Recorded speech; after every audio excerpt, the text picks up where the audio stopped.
दजला नदी के किनारे एक गांव में यूसुफ नाम का एक गरीब चटाई बुनने वाला अपनी तीन बेटियों जैनब, सलमा और आयशा के साथ रहता था। पत्नी के इंतकाल के बाद वही उनके लिए माँ बाप दोनों बन गया था।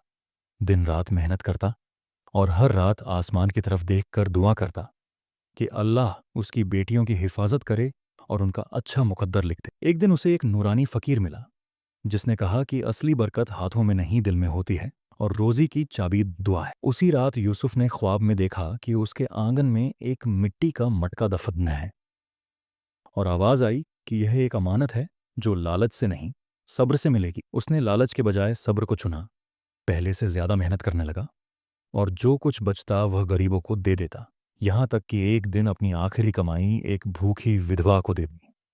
उसी रात उसे ख्वाब में बशारत मिली कि उसकी अमानतदारी कबूल हो गई है। कुछ दिनों बाद गांव के रईस ने उसका काम पसंद करके उसे बड़ा ऑर्डर दे दिया और उसके घर खुशहाली आ गई। फिर उसने आंगन में खोद कर वह मटका निकाला तो उसमें सोना नहीं बल्कि एक कागज था जिस पर लिखा था कि जो अल्लाह पर भरोसा करे अल्लाह उसके लिए काफी हो जाता है। तब यूसुफ को समझ आया कि असली खजाना दौलत नहीं बल्कि सुकून और यकीन है। कुछ ही अरसे में उसकी तीनों बेटियों की नेक घरों में शादियां हो गईं और यूसुफ सारी उम्र यही कहता रहा कि मैंने खजाना जमीन में नहीं बल्कि सजदे में पाया।